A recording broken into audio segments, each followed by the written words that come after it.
Welcome back to another edition of the Disney Dish Podcast with Jim Hill. It's me, Len Testa, and it's early June, dear listeners, and you know what that means. It means kids are out of school, and on the East Coast anyway, they're heading to rural Tennessee for the Bonnaroo Music Festival. Let's bring in the man that has a set scheduled between Sheryl Crow and Bass Nectar. One, Mr. Jim Hill. Jim, how's it going? Oh, I can't get my didgeridoo on the plane. Man. The noise of those things is a weapon unto itself, James. My daughter's going to Bonnaroo this year, and she described it as 4 days of loud music and no showers. And I mean, James, I'm as liberal as they come, right? I look at things like that, and I want to say, get a shower and a job, kids. It's not my thing. All y'all listen to this hippie music. Take a shower, find a job. It's weird. I find myself channeling that voice. You kids, get off my lawn. No, I don't know what it is. What happened? I used to be fun. What happened? What happened to me? Oh, Lord. Anyway, Jim, big announcement yesterday from Disney. Minor announcement from Disney yesterday that they've firmed up the Star Wars Galaxy's Edge opening dates to be, quote, summer 2019 for Disneyland and, quote, late fall 2019 for Walt Disney World. I will caution our readers by noting that late fall is technically December 21st. Yes. 2019 Yes. in Walt Disney World. And late summer is what? September? June, July, August. Yeah, late September. September 20th, 21st. Yeah. So those are the timeframes that we're looking at there. Now, realistically, though, you and I have been talking about this for months now. You've said that December 31st is still in 2019 for 2 years, Jim, for Walt Disney World. Yeah. Here's the thing that I'm a little surprised at. Okay. It's arguably the single largest or most anticipated opening in Orlando for Disney since the Animal Kingdom in 1998. So more than 20 years. You're going to open it the week of Christmas, the most crowded time of year? It's like saying, I'm going to learn how to drive, but I'm going to do it during the Daytona 500 between an Earnhardt and a Petty, because what could possibly go wrong there? Well, look, if you talk with folks at Walt Disney World about this, one of the things they say right off the bat is that what's not being discussed here is that they do need to, frankly, do some work out ahead of the Star Wars Hotel. That it's not just the wet spring. There is this secondary issue, and Bob Chapek has fast-tracked the hotel because he wants to potentially walk this concept around the globe. And so it's crucial that it get done and get done right.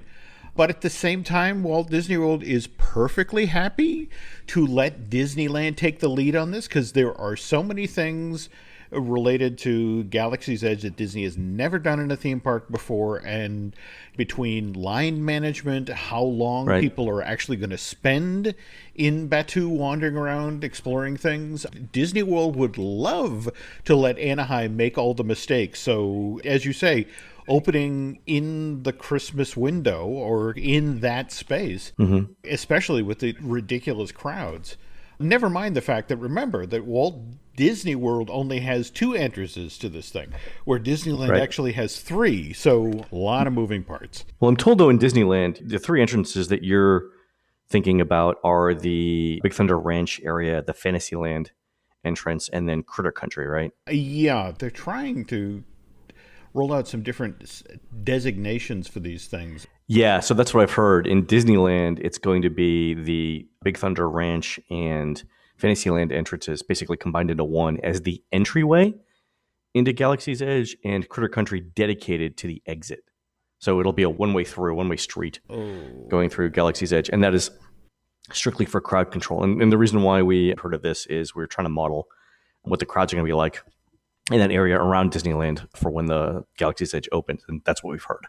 It seems to make sense, too, because you don't want people lining up on both sides of those walkways, because then the traffic flow to get out would be impeded. So if you've got one way in and one way out dedicated, it's just like they do for parades. It makes sense. No, but you have to understand that I've spoken with the Imagineers who designed this thing, and for example, the time, money, and effort that was put into, for example, the Resistance attraction. That was designed as an entrance. You were supposed to come through the Critter Country forest, wander through the forest, and then find the Resistance. I mean, they're building 5 full-size X-Wings that are parked out in the woods. And again, you're supposed to discover them, and then they're supposed to interact with the pilots, and they're supposed to suggest you go over to get on the transport that's going up to the Death Star. And the notion that now the only way you find that is that you come in the Fantasyland or the Big Thunder way. Oh God, it means people. Well, but it's probably temporary for the first year or two that it's open, and then eventually you'll be able.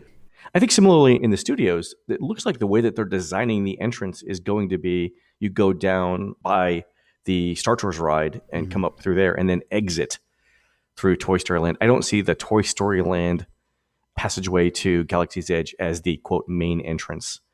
And although to your point, that looks to be foresty as well. So maybe I'm completely backwards on that. I would almost buy in with that version because, again, what concerns me is if you send people through the top, through the spaceport portion of Batuu, there are going to be people who literally run through the village to get down to that ride. And then they're going to double back up and try to get into the Millennium Falcon thing. And I mean, I feel like we should start apologizing to people right now about what the guest experience is going to be with this thing during those first couple of years. Well, here's the thing that Bob Sellinger and I are talking about because of we're writing the 2019 unofficial guide, and we've got to start planning for this. And the question that we had is this. You read the latest Themed Entertainment Association report about attendance at Disney theme parks in 2017. The Animal Kingdom was up 15% for the entire year, even though Pandora was only open basically 7 months out of the year. So if Pandora, which again, frankly, a movie not many people truly cared about in the same way that Star Wars, they care about Star Wars. If Pandora got the Animal Kingdom a 25 to 30% boost for over an entire year, what is Star Wars going to do to Hollywood studios? I mean, 25% is the bare minimum. I'm thinking like 40% increase. And here's where I'm going with that. Where are these people going to line up in the morning to get into the park when it's 40% more people? Because I'm telling you right now, if you've heard the stories about people lining up for Pandora at 5 a.m. so they don't have to wait 3 hours in line. If they're waiting in line starting at 5 a.m. for Pandora, they're going to camp out all night, or at least as late as Disney lets them for Star Wars Land. And what's the plan for that? Because whatever Disney says, if Disney says, look, we're not going to let anybody camp overnight in the studios, that's fine. What if they decide to camp out on the walkway along the Epcot resorts to the studios? I mean, wherever Disney puts the barrier, wherever Disney says you can't go past this point, the tents will be 5 yards past that. It's true. We all know it's true, right? Yeah. We saw when Harry Potter opened at Universal, there was a 10-hour line to get into the park. This could be the same thing here, right? And it's going to be the same thing here for a month. What are you going to do with the people? Where are they going? And I would love to hear the plan for that. Let me tell you one thing that was told to me, that for the first month, possibly the first 2 months, the Star Wars Galaxy's Edge is open, they're going to suspend operations of Indiana Jones Stunt Spectacular, because you then have a covered space where you can put upwards of 2,500 people per show. You can put other entertainment in there to keep people occupied while they're waiting. Because right now, I'm thinking that every show that exists in the studios, anywhere that there's a free stage, they're going to be running 8 to 10 shows a day of those things just to boost the capacity of the park. No? You will see that happen. But right now, where people are supposed to queue up is that wide street between the entrance to the Muppet Studios and then New Tapa's restaurant. That's where supposedly the initial chain of queue that's supposed to hold people is. But if you have thousands of other people waiting, and to get them out of the park, and more to the point, you can take the bodies that run the stunt show, and for a couple of months, you can throw them into Batuu. You can get them in there, and then hopefully in the fall when demand slides away. And remember, that we're also talking about a Disney World version of this opening in the fall of 2019. This is really going to be a learn as you go, Len. I'm quite serious about the fact that Walt Disney World will have people out in Anaheim just standing in the streets. Oh, taking notes. Yeah, it's like, oh, well, okay, but don't let them line up there. And just going from there, trying to make the adjustments, because you aren't wrong about them expecting a Harry Potter-sized response, if not bigger. Oh, it's got to happen. And again, for them to open it towards the beginning of the single busiest time of year is bold. It's unfortunate timing. I think that Disney would have preferred to open it at any time of year other than that, but let's see what happens. There you go. Speaking of Star Wars, 2 new patents that Disney filed in late May have come up. Remember back in November when we did our Disney Dish Live event, we presented a couple of patents that indicated that Disney was trying to work on building an actual lightsaber for its escape ride in Galaxy's Edge. Do you remember that? Yep. On May 17th, they filed another patent that is, again, the clearest indication yet that they're trying to build a working lightsaber. The patent was published on the May 17th. It was filed by Disney back in 2016, late 2016. It's publication number US 2018 0137680A1. It's called Augmented Reality Interactive Experience. If you look at the images, James, for the first couple of pages of this, it's just a bunch of flowcharts and boxes. You get to page 3, it's either the world's most Star Wars looking vaping device or it's a lightsaber. Is it not, James? Yeah. The world's most powerful laser pointer, Len. Come on. You kids pay attention in class. I mean it. Yeah, but clearly they're working on a lightsaber. Now, the interesting part of this is that they mention augmented reality. And by augmented reality, if you're familiar with the term, it means this. You're looking out through a piece of glass or a piece of plastic, sort of like a helmet with a visor. And you see not only what is in real life, what exists in real life in front of you, but augmented or projected on top of that, sort of like the castle projection show in a way. You get animation or digital effects. And it looks like what they're trying to do here is to use that screen on your helmet, which will obviously have some very powerful computers on it, to project out what the lightsaber looks like as you're carrying it. So they're going to use the screen on the helmet as the movie screen, if you will, for the lightsaber effect. What do you make of this, Jim? We have known from 1977 going forward what the Star Wars world looks like and what a lightsaber does. Yeah. So they want to genuinely deliver on this experience. Given what a guest satisfier these projection shows have been in the parks, it's really not that much of a leap to go from satisfying a crowd of 3,000 to 5,000 people in front of the castle to, just making, a person who's seeing just this inside of their helmet happening to them. It's a smart play. But what concerns me is that when it's this much technology, this much computer power happening to an individual, what happens when this goes belly up? Is there enough of this experience that if the effects in your helmet aren't working, it's still a good time? It's still, worth spending 5 hours in line? I think it'd be fundamental to the experience to have the lightsaber work. They did mention in the patent, though, that instead of a lightsaber, you could have a blaster, like a toy gun. Okay. That would work the same way. So that might be easier. The thing that I'm interested in seeing is how multiple players will see each other's accessories. So like if you're wielding a lightsaber, how will the rendering of that on my visor, my screen look? They're doing something similar to this with the Secrets of the Empire Star Wars game. I was about to say The Void. The Void, yeah. You had talked with such enthusiasm about it's fantastic. It's really good. I've joked that if I was 20 years younger, I would completely change my company touring plans into doing virtual reality stuff and Westworld hosts. It's that exciting to me. Wow. But when I was playing The Void, Secrets of the Empire, I did notice that there was it's perceptible, but it's minimal, a lag in what when the other players would move around. There was just that fraction of a second delay in seeing it rendered on my visor, when it happened. And the reason why I know is when I was moving my own hand, there was a just barely perceptible delay in what I saw. And the same thing with the other players. The Void is using some reasonably powerful desktop graphics processors. It's NVIDIA, I believe 980s. So they're not bad. Between now and the time that Star Wars opens, you'll see the graphics power doubling on many of these machines. So that might be enough for this to work. But that, I think, is going to be the key to seeing this implemented successfully. Got it. The other thing, and you knew this was coming, James, the other patent that was filed on the same day, it's a system and method for recording what you see on your augmented reality visor and selling it back to you afterwards as a movie. You knew it was coming, Jim. You knew it was coming. So as you're fighting through the escape ride, or you're fighting your way on the Millennium Falcon or whatever you see in your visor, they will sell back to you with the audio as a movie. I think it's genius.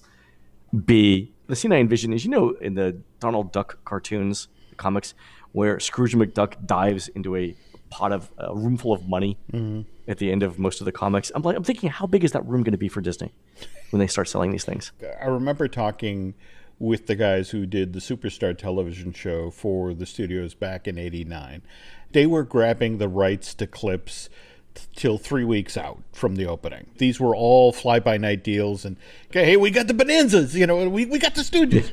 But nobody ever thought that, and while we're doing this, we should also secure the rights to sell this same footage at the theme parks. And as a result, evidently after every show, remember how you used to come out to the left of Superstar television and sort of be dumped into the temporary kind of gift shop next to the Sound Dangerous thing, and they'd have 20 to 25 people per show go up to the register and it's like, we can buy this, right? And my family member was just in this. It's like, no, we don't have the rights. And it said they estimated $5 million a year just literally walked out the door because they didn't secure these rights. And Universal with for example, the Ollivander wand experience, same thing. They have a lot of parents ask, oh, that was wonderful, and my child's going to buy the wand. Was there a way to record this? And it's like, well, no, we didn't have the rights, and more to the point, because of the discrete lighting effects and that sort of thing, it never would have worked. And so they identified this revenue stream very, very, very early. As you would expect, as one expects. And it's like, again, when you're spending $600 million on both coasts to do this, you're going to want that money back. But at the same time, it's just this whole notion of, it adds that secondary layer of, is somebody actually going to review the footage before it's released? We talked about this new mechanical learning AI stuff that Disney is doing, and is some machine going to be taught like, well, he's making an odd gesture, I don't think we should let this visor footage out there? Possibly, but I think that's something that'll happen later on. Okay. But yeah, I see the point of having to do that. It's just fascinating to me that they're already thinking about how we're going to sell the video. And it makes complete sense, right? Because you're rendering the scene on the visor. You might as well send the same data to another computer somewhere else and have it render the scene for sale later on. And remember, if we're talking generationally here, we have this entire group of kids who have grown up with phones where, honestly, if there aren't pictures, it didn't happen. And so if you're going to come back from Disney World and talk about your wonderful, I was a member of the Resistance experience, it's like, well, can I see it? What have you got? And it's like, well, here's what I paid for. Here's what I waited 10 hours in line for. All right, James, during our break, I want you to think about this. I know the studios is getting a lot of love between now and the end of 2019. What about the world's greatest theme park, Epcot? I understand there is some land clearing behind World Showcase. It's happening right now. Maybe we should discuss this, but let's take a break, and we'll come back and talk about that. How's that sound? Works for me. All right, we'll be back, folks. This episode is brought to you by Netflix. New players, new games, new rules. Squid Game, The Challenge returns for a gripping second season. 456 contestants from all walks of life, competing in the ultimate test of strategy, alliances, and endurance. For a life-changing prize of $4.56 million. With stakes this high, why make friends when you can make millions? Watch Squid Game, The Challenge Season 2, only on Netflix November 4th. You don't technically need this car. You say that out loud to yourself. You say, I have no space. You say, I'm just looking. Then you click. Then you zoom in on photo number 87 and whisper, oh no. Then you text a friend, the one who always enables you. You say to yourself, this is the last one, knowing it is not. you don't need this car. But maybe, just maybe, this car needs you. Bring a trailer. It's never just a car. And we're back. All right, Jim, let's talk about what's going on again at the world's greatest theme park, Epcot. Our friends over at WDW Magic have posted a photo, an aerial photo by, I believe, one Mr. BioReconstruct, who took a photo of some land clearing happening directly behind the Japan Pavilion of World Showcase. I'm guessing this is not, Jim, the Mount Fuji roller coaster? No, would that it could be, but if you actually looked dead on, straight down, this site does start behind the Japanese pavilion, but also continues on closer to the American pavilion. Right, it is centrally located, you're right. Okay, but what's more important is how close this area that's being cleared is to the Reedy Creek Improvement District fire station that's right there on Buena Vista. Oh, right. It is almost directly behind the far end of the Japan Pavilion, right? It's right there. So when these images came out, I got on the phone and got a hold of a friend at Walt Disney World who said, yep, the reason they're clearing this land is because they wished they had had this sort of setup in 2016 when they did the Starbright Holidays show. Oh, the drones over at Disney Springs. Yes, okay, because remember when they staged that show, they did it out by Saratoga Springs, and it was problematic. It was problematic in that half a dozen of the drones would end up in the lake after every show, and you could watch the boats with the skimmers go and try and pick them up like that. Yeah. Now, we've got a giant redo of Illuminations coming. One of the components of the show that they desperately want to make use of is drone technology. Now, remember, when they initially filed the patents back in August of 2014, and they showed examples of potential flight paths and that sort of thing, they showed the drones coming in over basically the Odyssey restaurant and over that body of water there, and then out between those two shops and out over the thing. And obviously the hard lesson that was learned from the Starlight show is that, hey, water confuses them, or at least that iteration of them. Evidently, Disney legal pushed back in a big way because it's like, do you realize how many people are standing between, say, the Mexico Pavilion and that sort of walkway you can take that takes you straight towards Spaceship Earth? Yeah, that's the issue, right? The issue is, even if these drones are 99.99% reliable, there are so many drones running every night that once a month one of them will fall from the sky, right? And they're, by the way, they're not 99.99% reliable, right?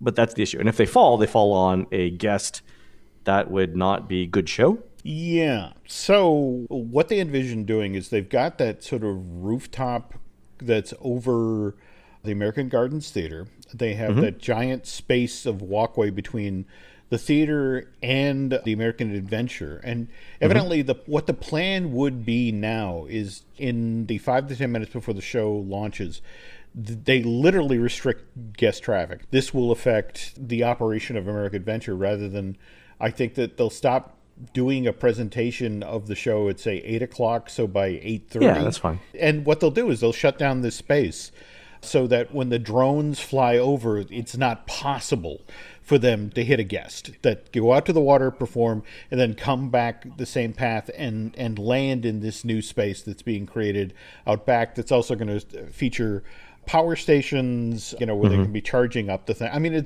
there's a whole dedicated facility that you need to do this sort of show. It's kind of the equivalent of if, say, you look out back behind the Magic Kingdom, there are all of the parade float barns that you need support space to have a parade. If you're going to do this drone thing at Epcot, you need a space for it. And what's particularly interesting is that Disney legal insisted that if they were going to build this thing, it had to be as close to the fire station as possible in the event that, say, one of these things started smoking on the pad.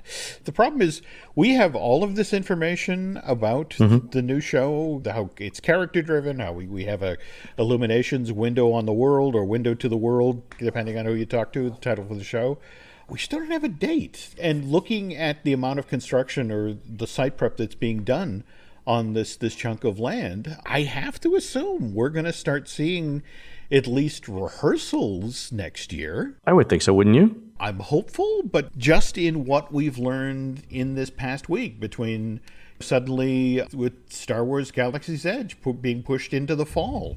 And remember, that was supposed to be driving attendance in at least some of the summer. So Right. you wonder if this will get moved up to sort of fill that hole, because Universal isn't behind schedule on its new Harry Potter coaster, and they'll be perfectly happy to open that in the summer of 2019. Well, I think the studios will open Mickey and Minnie's Runaway Railway in 2019. And that's, I mean, it's not being looked forward to the same way that Galaxy's Edge is, but still, it'll be a good attraction. That's a good point. That's a good point. A few thousand people. So, yeah. No. The thing that I was looking at when you were talking about the position of this land relative to Epcot is how that interacts with the new gondola line.